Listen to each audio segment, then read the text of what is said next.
Okay, how's it going, everyone? Thanks for listening or watching into the New Legend podcast, where we discuss vintage 4x4s, adventure, family, culture, and being a man in the 21st century and other such topics. We're having a lot of fun doing this podcast, and I hope you're having fun checking it out. So I'm Sean. We're here in the shop with our go-to co-host, Luke. Hello, I'm Luke. Who is a good soccer player. Oh, opinion. Yeah.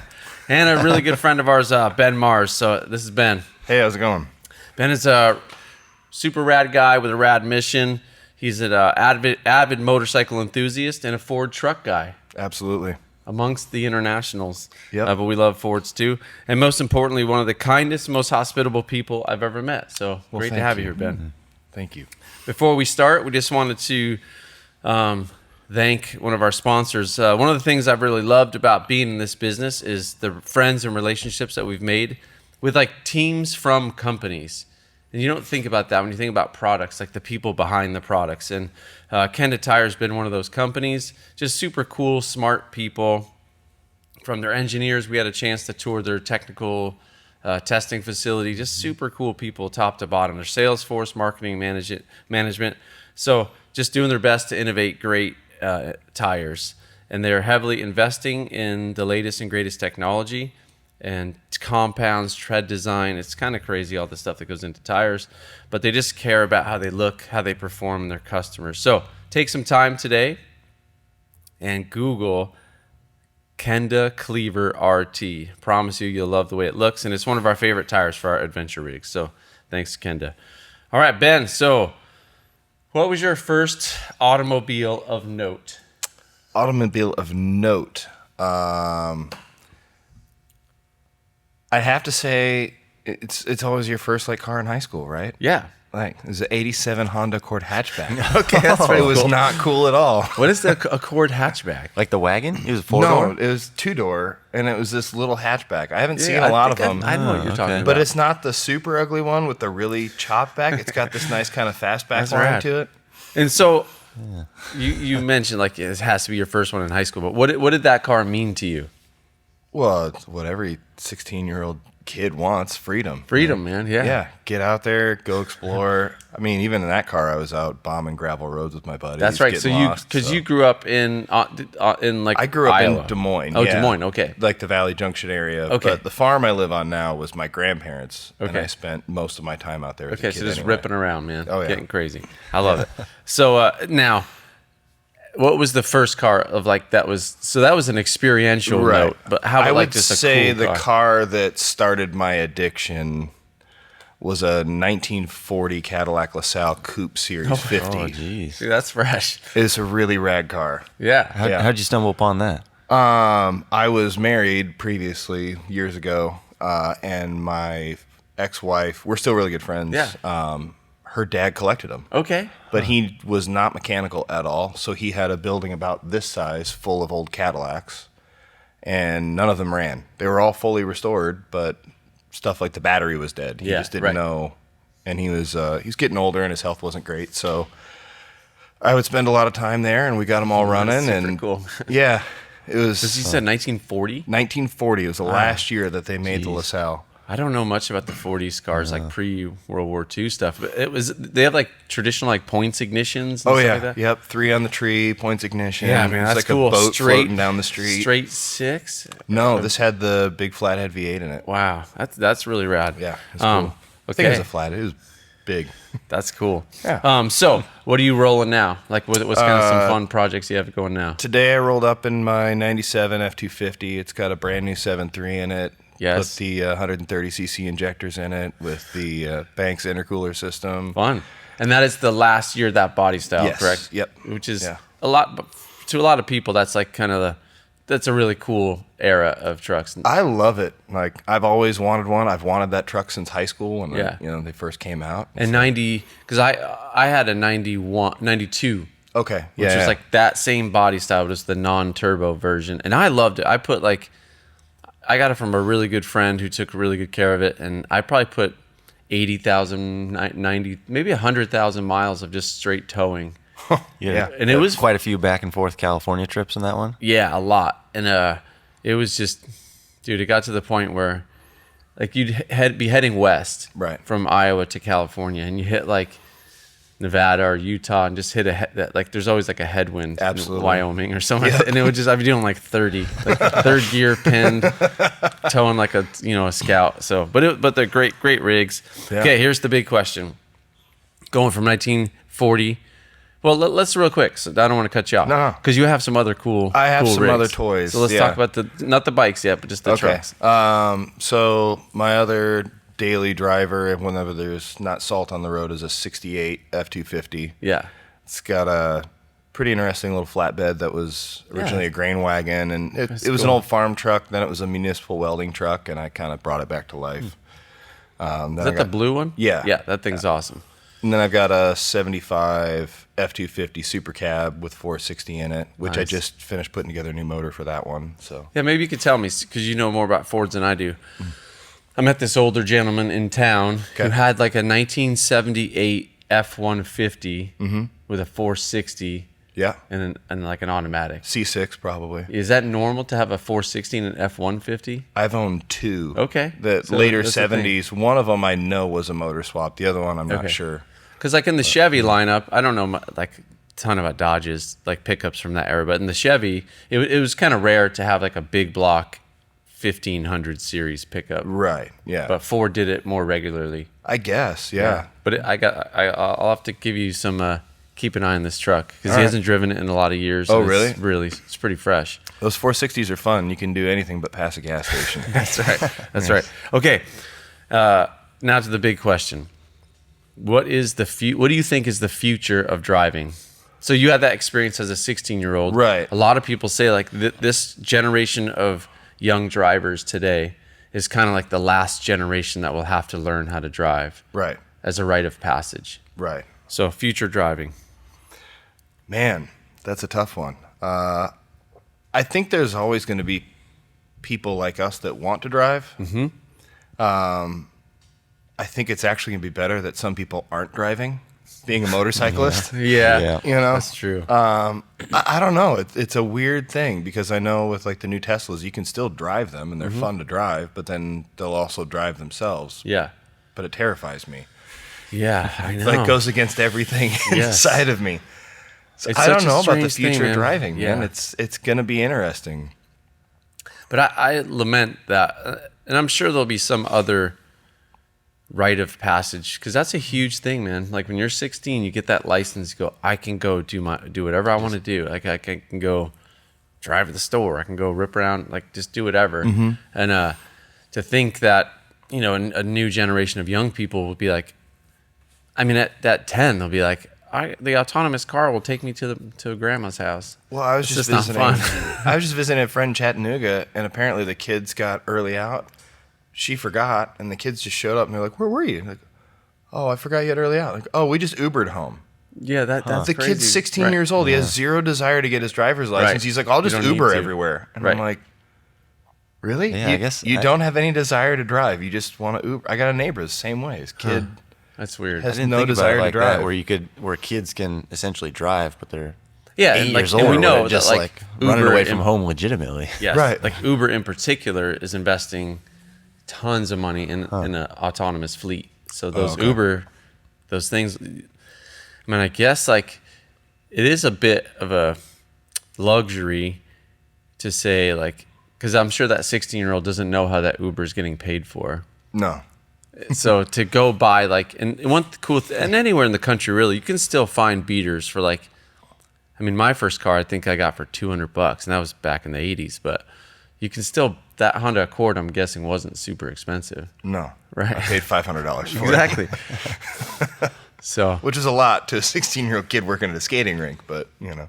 and another thing we talk about that I know is a thing is like driving experience clubs and places.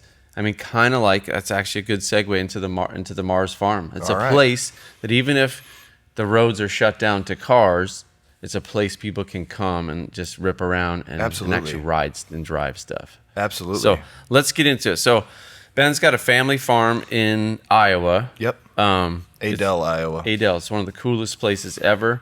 Oh, man. So Ben, why don't you tell us a little bit about the history of the farm and how your vision for bringing people together kind of emerged. All right. I'll take a crack at it.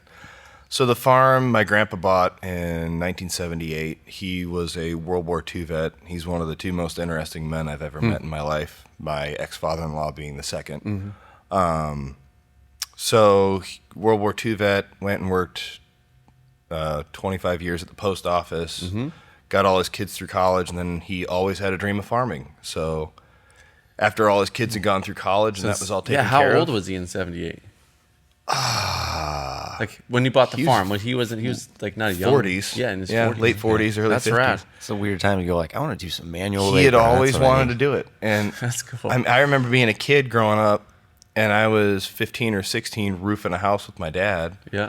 And here comes my 80-year-old grandpa carrying 50-pound bags of shingles up a ladder in August in Iowa, which, Wow. if you've been here in August, he put all of us to shame. So, Yeah, man, that's cool. he bought the farm. And then after he passed, I was living in New York because before I moved here, I was a musician out in New York and kind of burnt out, didn't know what I wanted to do. My dad owns a company here in town, so I moved home. Dad gave me a job, and nobody knew what to do with the farm, so they were like, well, you can live there for free, and then it just kind of ended up becoming mine. And that was what year? That would have been 2012. 2012. Yeah. And so, okay, so you got this family kind of legacy, if you will, like Right. this thing your grandpa Yeah. kind of built up, started doing some cool stuff with. And like farming in the 70s is not like farming today. No. I mean, it's kind of some, but like the automation, like you're driving old. And I'm guessing like he didn't just jump into it and go like buy the latest and greatest everything. No, he was You had some your oxen? classic product of the Depression, wouldn't spend a penny on Right. something if he didn't have to. So it was always old half-running tractors. He'd have 3 or 4 of them, and one of them would run, at a time. And That's awesome. I still have one of them. So That's great. So, 2012, the farm, was it like, what was the transition of like when it was actively farmed to when you, was it pretty seamless? Meaning, No, or was it it kind of sat- shut down for a while? well, the farmland itself got farmed because Okay. they cash rented that out Yep. to another farmer. Nobody lived in the house for about 3 years. My brother would kind of use it as his college crash pad party house. So it wasn't the house I remembered when I moved home from Brooklyn. I kind of was like, okay, this is where I'm going to be. Just like if you saw the Honda Accord from high school. Yes, That's I'm not sure. how I remember that It's not thing. how I remember it. But I'm not afraid of working, so we just got to work on it. The motorcycle trails and stuff like that were kind of an afterthought. Yeah, so so what then began to, what was the genesis of the community farm? So real quick, there's a book out that I've been reading called Alienated America. Okay. It's by a guy named Timothy Carney. And it's the subheading is Why Some Places Thrive While Other Places Collapse. And he talks about this, essentially the need for civil institutions. He says amongst like particularly people that are the lower the income, the more eroded the civil institutions are, such as churches, community events, clubs, just groups to belong to. Mm-hmm. And so that's why it's just, the way I interpret that is just places to connect and places to belong and places to just have community. And so how did that, because that's what I see you building at the Mars Farm, and how did that vision start to come to fruition? I think for me, I've always been a people person. Like I feed off. Some people like to be introverted and they don't like talking with people. Like this guy. This guy. That's what I mean. I'm here still. If you guys forgot. That I've been that way since I was a little kid. Like my mom I was the kid that had the leash because I would just walk off and start talking to people. So through playing music in Brooklyn, it's one of the things I loved about touring. And so when I moved home, I just kind of made it a goal to build a place where people would want to come. That being, a lot of my friends, I have a lot of friends here, but majority of my friends, especially when I moved home, were New York, Nashville, LA. Mm-hmm. And I was like, well, I'm not in New York anymore. I'm not touring anymore. So I'm not going to see those people unless I build a place that they'll want to come. So that was kind of what got it started, was getting people to come and hang out. And it would be, I would always have Sprinter vans and tour buses parked in the driveway because all these bands would come crash. That's and, cool. It's cool when you're like, come home from work and the guys from the Lombello are hanging out playing music in your living room when you get home from work. And you're just like, oh, I didn't know you guys were coming by. They're like, oh, yeah, we had a date in Omaha last night and Minnesota tomorrow, so we're just crashing here. That's so cool. Sweet. That's so cool. And so that's just kind of, I don't know, that's what I wanted to build, as a place where people wanted to come. And then, I've always been into motorcycles. I couldn't afford to do that a whole lot when I lived in New York. Right. Just because being a musician and New York rent. But then when I moved home, I just started getting involved in like the truck community and the motorcycle community. And then that just kind of made sense. Like, oh, I've got this place and people want to do stuff. So let's build it out. Yeah. So Luke, you remember your first time going to the farm? Oh, yeah. What was that? Tell us that story. What do we... Well, so we were out there we were kind of doing a video shoot around in rural Iowa. That was a fun. And then some guys that we were with said, "Oh, dude, we got this buddy that's got this amazing spot. You guys got to go check it out." And so we went down there, and then you just opened up the barn doors, and, light came out, motorcycles everywhere. Yeah, so let's talk about like hospitality, because that's I can't say that that's a waning thing in America, because I think there are still shining examples. But in large, you talk about the development of like backyards. Like when we lived in California, everything in our kind of neighborhood happened in people's backyards, Right.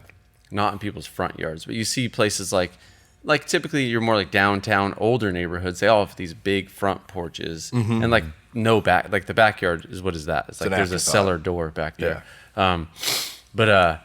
So just the idea of hospitality, and Luke reminded me, like, I remember that time we didn't really know you that well at the time. I think that's the first time we met. Yeah. Yeah. But literally, like Luke said, just open the doors and like take any bike you want, like just rip it. You kind of just said help yourself. And it's like, yeah, I'm like, geez, dude. okay. But so talk about just like, because we talk a lot about like a lot of the thing, like in our podcast, with the first thing we talk about is vintage 4x4. So right. But we always say it's not about the stuff. Like it's not about these material possessions. We understand that when we die, we can't take them with us. Right. So there is a connection. Like I definitely intend to leave vehicles to my kids. My dad left me a vehicle. So like, and those they're like these carriers of strong memories. But it's not about the stuff, but the stuff costs money. It takes labor to maintain it. So talk about, why is hospitality so important? How have you tried to cultivate and practice hospitality? Oh, I think it just comes back to, well, it's a couple of things for me. First of all, it comes back to being nice doesn't cost any money. Mm-hmm. Like if I got something, go ahead and use it. Like it doesn't cost me any money for you to use it, or, who cares? It's stuff, you know? I've been flat broke sleeping on park benches in Central Park. Like I've hit rock bottom. I know what that's like, and it's okay. It sucks, but you can come back from it. So it's just stuff. And I think my parents did a good job of there's no reason to not trust people until you give someone a reason to not trust you. So hey, you know how to ride a motorcycle? Oh yeah, okay, cool. Take it out. Go have fun. Like if you're an idiot on it, great. Don't get back on my bike. That's right. That's right. But I think the third thing is like I said before, I was a touring musician for a lot of years, and I just remember how much it meant to me when I was on the road for 6, 8, 10 weeks at a time, sleeping on hotel room floors, venue floors, and then you'd go stay at. I just said I was in Chattanooga last week. I'd go stay at my friend Booper's house, and Booper lives in Chattanooga, and she's got one of the most beautiful ranches on the planet. And every time we go there, we leave, with a full belly, food and to-go food in the truck. And that's awesome. Actually, all of us got a bed to sleep in. You got to do laundry and take a shower. Like that meant more than anything to me. So there's a lot of people that did that for me years ago, and I feel like that's cool. I have the ability to do it now. That's really rad, and you feel it. Like I don't know, I could just. I'm not sure how to put my finger on it or what it is, but you can just sense when hospitality is genuine. Because sometimes people they feel obliged to be nice or to make a meal for you, but then others it comes from like this very genuine place, and you can actually sense and feel that the generosity, feel the connection, like all the benefits of it. So how do the machines contribute to the building of community? I think of like real quick, like Right. Billy. Remember our good friend Billy, who's going to Keeping be it on the soft. who's going to be on the podcast. Fascinating, just amazing. He's awesome. He's a great guy. But he came to the farm. Yep. Never rode a motorcycle before. Ever. Never, ever, ever before. Yeah, and so that was like a highlight of the weekend, just watching him learn how to ride a motorcycle. Everybody gathering around, just waiting for him to biff it. Yeah, around this giant Well, bonfire. and now we've created a monster because Yeah. he's riding all the time. Dude, it's nuts. Yeah. Okay, so so that kind of is a great illustration of how do the bikes and the stuff contribute to building community? So I had always wanted, I had motorcycles growing up, but I never had anything. All of my motorcycles were held together with duct tape and hope. Same here. A That's couple right. zip ties maybe, but it's when I moved home that I started, kind of restoring bikes and figuring that stuff out. And I had a lot of people that would give me their time to teach me, and that's community right there. Like getting That's to right. spend time Yep. with someone Yeah. that, hey, I don't know how to do this thing. Can you show me? And then I had friends that were musicians or artists that had always wanted to have a motorcycle. Man, I'd love to have a bike just to scoot around Des Moines. Well, hey, I've learned how to do this. Why don't you buy something for a couple $100? We'll put it in my shop. We'll build it together. I'll teach. You can use my tools, and that kind of. I think it's the working on them that has really developed community around the farm, because a lot of people that come out there, they're new to it. They, some of my friends are 10 times the mechanic I'll ever be, and that's great. I call those people all the time and rely That's on right. them heavily.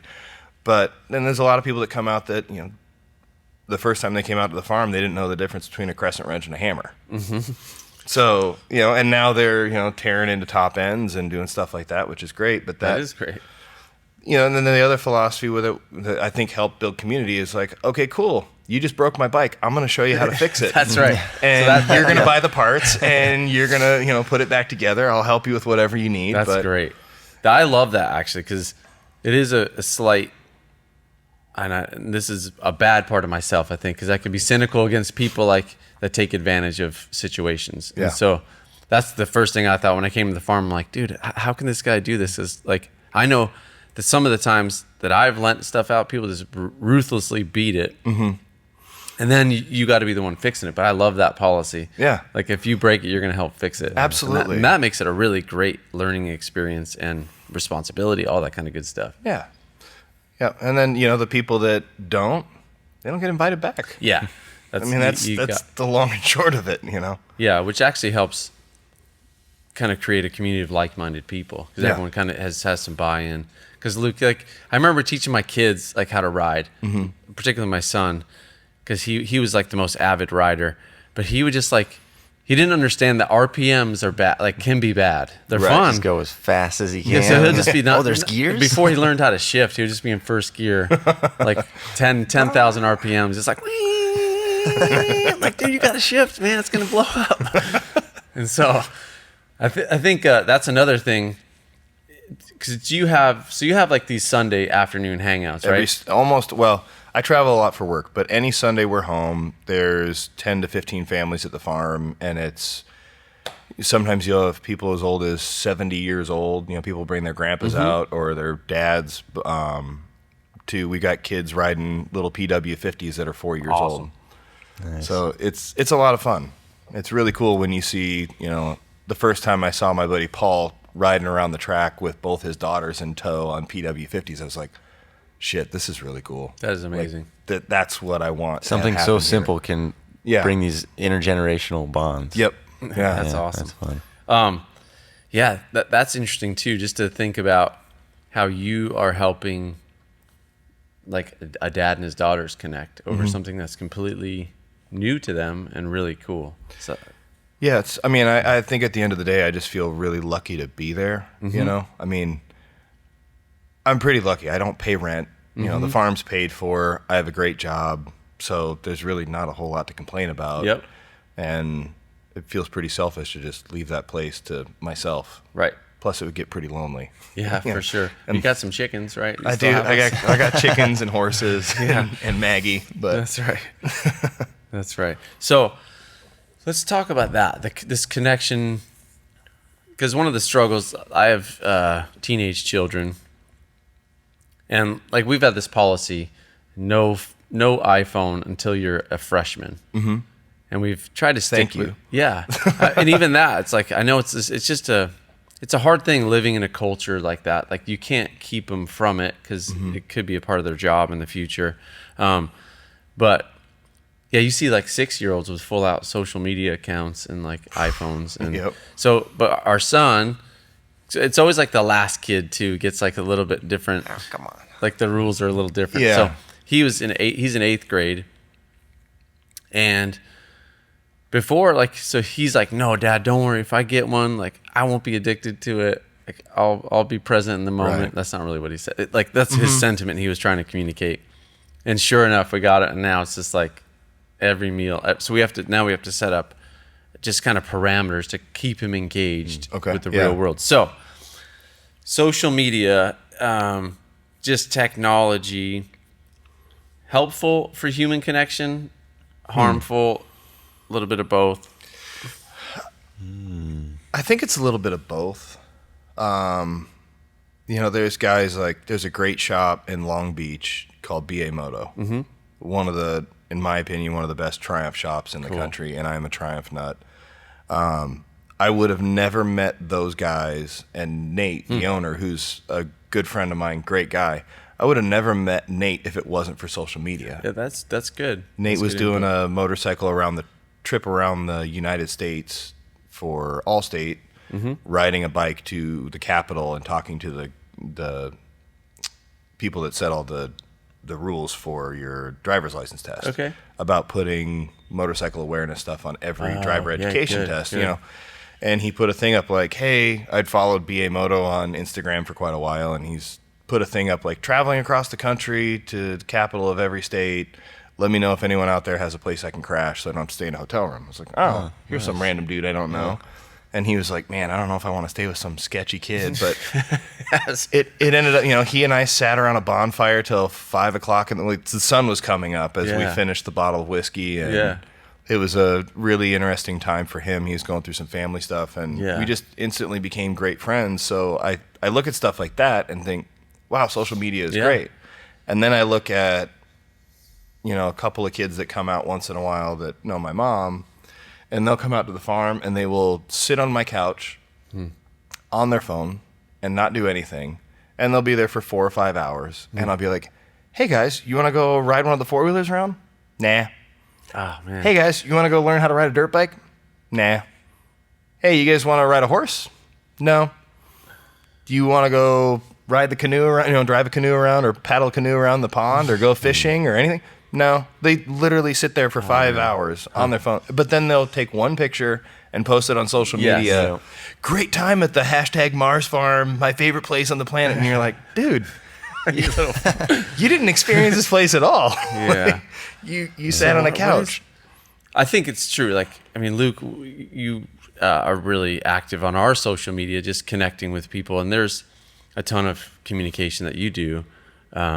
It's so weird because you're right. Everybody's trying to present this life, but it's so much easier and then you're just engaged to like, what are other people doing? You're not, I don't know. It's so easy to get disconnected from reality. I think it's that. And I've got one guy that works for me and another gal that works for me that like, they will not pick up the phone and make a phone call.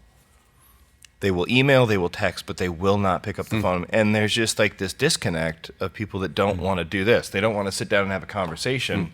They'll text you till the cows come home, but they will not pick up the phone and call you. And so I think that's like the weird, like your question with what's going to happen with driving, like what's going to happen with communication. Like people are afraid to have a conversation anymore, which is, one of the things about the farm is people will come stay there and be like, hey man, what's your Wi-Fi password? I don't have Wi-Fi. Do you have internet here? No. That's awesome. Like, but I only have 1 bar of cell service. Exactly. So put that thing on airplane mode and should put up some blockers, dude. Some cell blockers. blockers. That would be awesome. But that's so good. It makes me appreciate even more just what you do. Like, because getting people, like when you get, I guarantee you, if you could have figured out a way to get those kids off of those phones, and into the real world, like riding something, having a new experience, man, it would have been so good for them, and actually truly memorable. And most likely they would have been like, "That was sweet, thank you." Yeah. And that's like your son. He's usually fighting stuff, and you're like, "Hey, come down to the shop, work a little bit." He's like, "Oh, Dad, I don't want to do that." Right. And then without a doubt, every time he's like, "Thanks for making me do that." Like, that was fun. Yeah, it's funny. It's really funny. Yeah, I don't know. It's an interesting thing, and it's, I tried to, with social media, like it's really easy to just, like I could post beautiful pictures of the farm every day, but it's, some days aren't great. Yeah, that's right. And that's okay, and that's fine. That's why we enjoy the good days. But I don't know. Social media can really bring across this, like, oh, everything's perfect, everything's awesome. Tell you what, there's a lot of work, and I bang my head against the wall a lot trying to figure shit out. But that's right. Yeah, and just like that. I mean, I think I love the way you talked about it. Like, it's a way to connect, because you're connected to this bigger world, and like even just searching hashtags, people that have similar interests, different interests, whatever you want to do. It's such a useful tool, but I guess that's it. Like to view it as a tool, not as a real community. Like it's sort of a difference between enhancing and replacing type of. Because it's so easy to be protected. Like you said, like you can portray this online. You can portray this version of yourself that's without the warts and without the struggles, or even just in a weird way, kind of highlight your struggles for attention. Yeah. But in the real world, like when we're hanging out at the farm, or we're hanging out at the shop, we're working on our trucks together. You just talk about life and you connect, and it's the real version of you. So that's an important message. I think the message is probably not a whole lot of like young people are going to listen to this conversation, but I think a lot of parents will. Yeah. And so parents just keep fighting the good fight, and don't give your 8-year-old a man. iPhone. I don't know. I don't have kids yet, but I don't know how you guys do it. Keeping them off the phones and off the computers. I wish I could say better. I mean, and I have great kids. I'm so super blessed about like that we have the kids we have. But we've been absolutely intentional about, like, my son was, all of my kids, like my daughters, like all of them have ridden 3-wheelers, motorcycles, janky snowmobiles. They come on all these, like, our Terribles adventures. They come on adventures. Yeah. And so and trying to create well-rounded young people.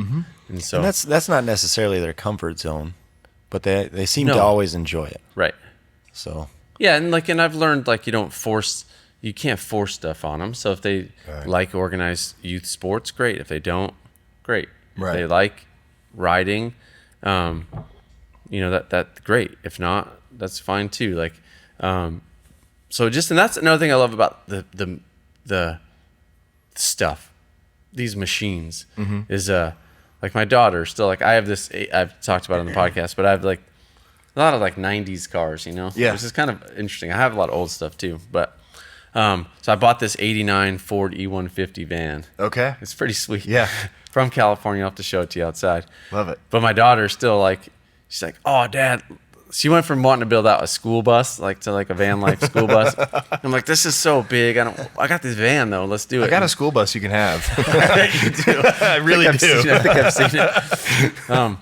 But she just dreams about, like, let's build out the van. Let's put a bed in it. Like, she'll take it on road trips, and who knows if we ever will. But it's fun. Like, that's what's fun about the machines, to think about what they enable you to do and adventures you can take. Well, and then the people you get to meet on those adventures, Yes. I mean, I think about even the random dude that we met on the ride when, was it your rear end blew out? Yeah. Oh yeah. Yeah. Oh yeah. And then all of a sudden, here comes some dude with a little toolbox, like, hey, what are you guys doing in my driveway? Oh, here, how can I help? Oh, you guys want to go ride? Go ride on this up here. It's like, that's awesome. I love that.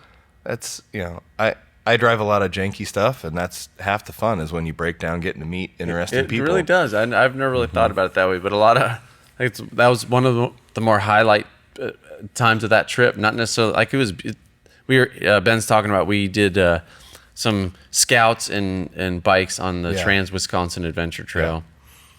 And we didn't meet our goals, No. but it was still amazing. It was a lot of fun. Yeah, super on fun. on paper, the trip was a total fail, but Yeah. it And it was Billy still ate it tons on of one of the fun. bikes. Oh, yeah. Billy had a lot of bike problems. Yeah. It Yeah, seemed that's like, right. It seemed like no matter what bike I put Billy on, it broke. And that We makes love it you, a lot of Billy. fun. But again, those are the memories. Yeah. So perfect. Brings up a point. So how important are hobbies? Because that's really what it is, like riding Right. motorcycles. Yeah. It's not like you don't have to. So how important are hobbies? Doing stuff around, just doing stuff, so important in our polarized country. Like our country's more politically polarized than it's been in a long time about a lot of silly issues. Right. Some not silly, some are serious. But I have to imagine people that come out to the farm and hang out with Yeah. you come from all different stripes and Absolutely. affiliations and belief systems. Yeah. So let's talk about that, like how that brings people together and is meaningful. I think it's, for me, like there's a big part of my life that was music because I was a professional bass player for 15 years. So, music was always this common bond that no matter where you can, I have this very specific memory of I went to a conservatory in New York and my first ensemble class, like playing music in a room as a jazz conservatory, nobody spoke the same language, right? So the drummer was from Japan, the guitar player was from Tel Aviv, the saxophone player was from somewhere in Russia. But then we could sit down and we could play music. It was great. That's And we'd awesome. have this conversation. Well, obviously I'm not playing music at that level with people from all over the world, but at the farm, I'll have people over working on a bike that one guy is an Obama supporter, the other guy is the biggest Trump supporter with the flag in the back of his truck and the whole 9 yards, and then you got somebody else that's completely indifferent, and the trucks or the motorcycle are kind of the common bond. Like, Yeah. we're able to talk about that. Now, do we need to dive into specifics and who's right and who's wrong? No.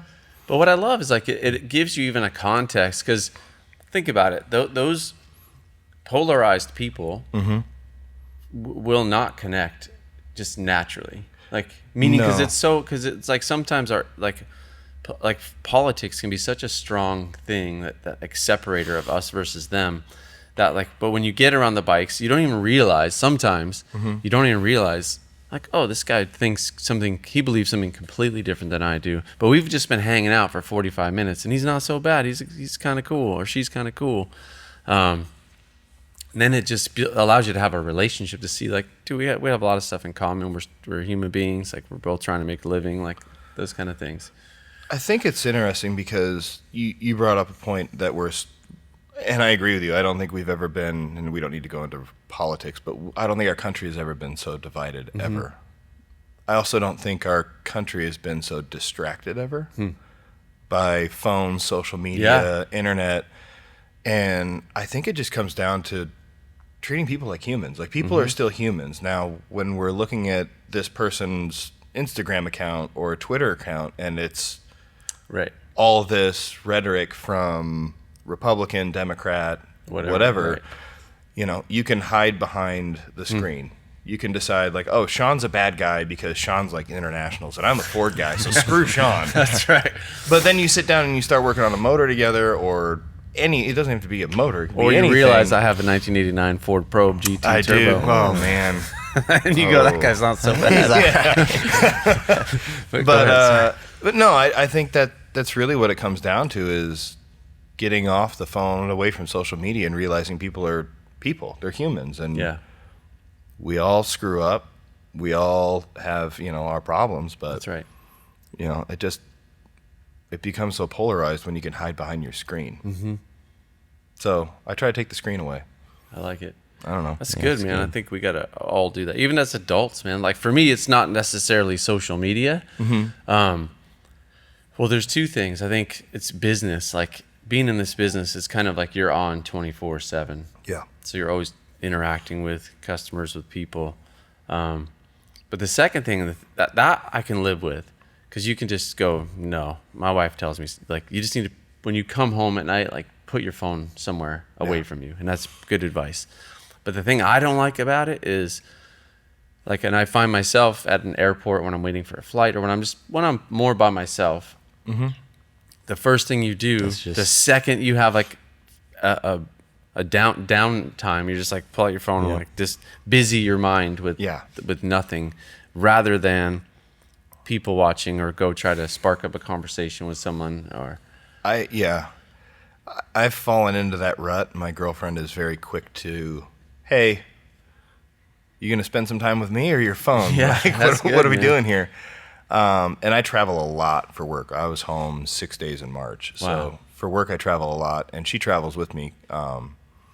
We started doing some interesting stuff. Like, I have all my notifications on my phone turned off. So good. Unless it's the work day, you can't, like, if you send me a text message, like, I'll see it when I see it. Yep. Or if I get a message on Instagram, I'll see it when I see it.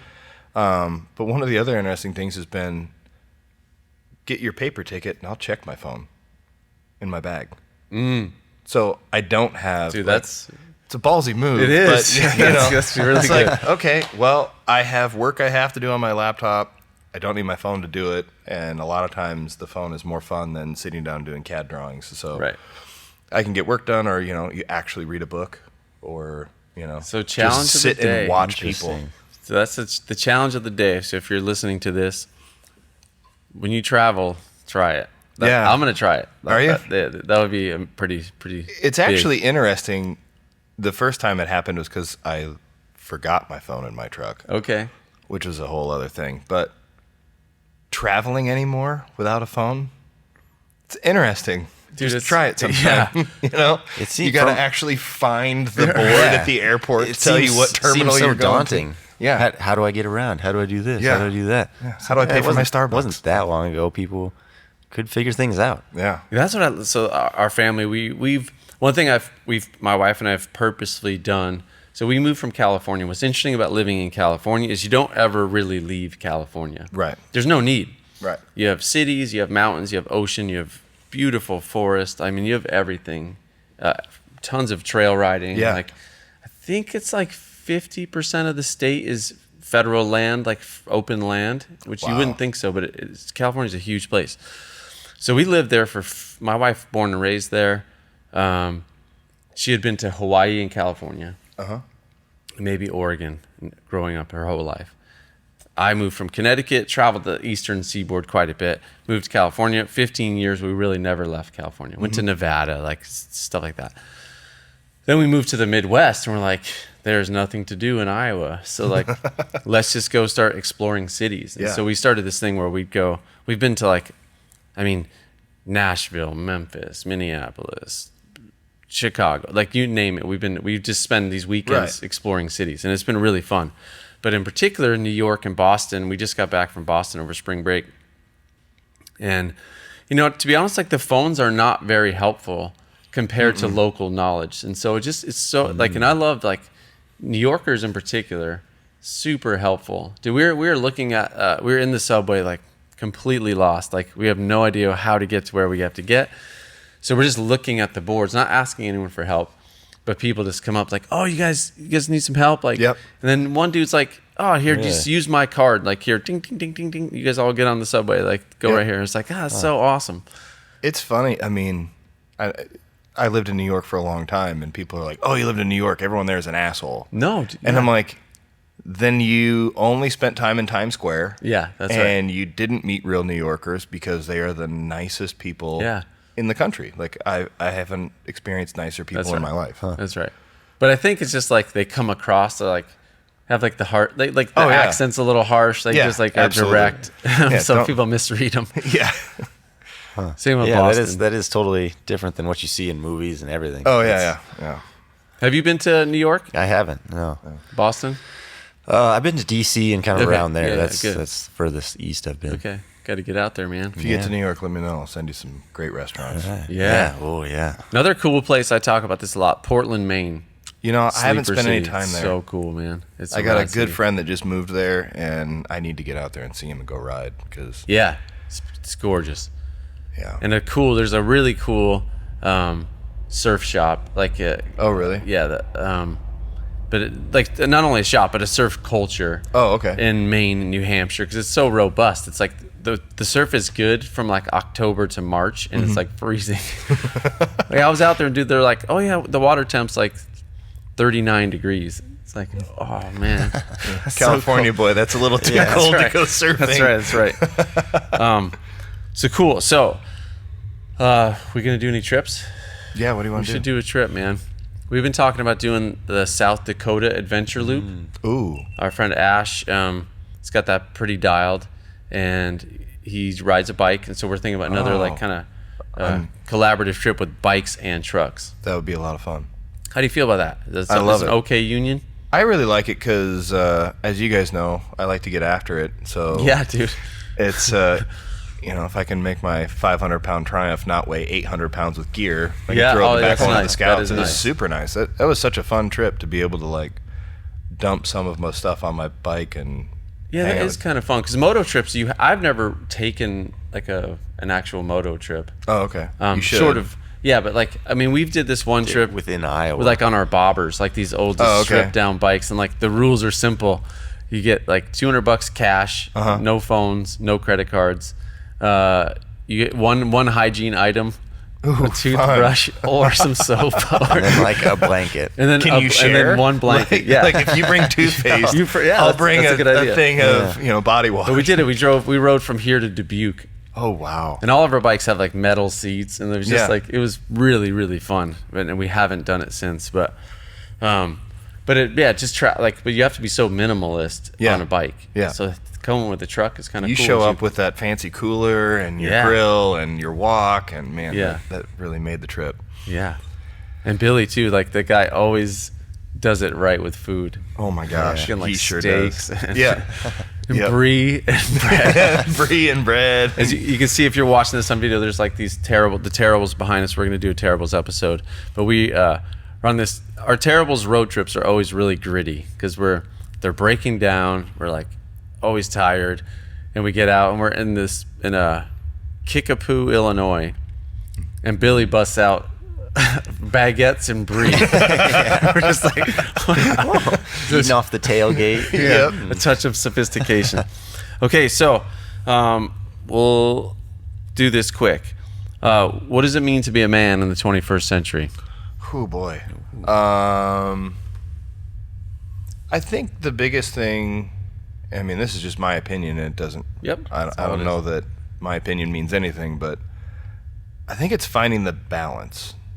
The balance between like screen time, social media time, Mm-hmm. because at the end of the day, especially in your business and my business, like you have to have a presence, right? You can't not That's right. have a presence. You can't just ignore that.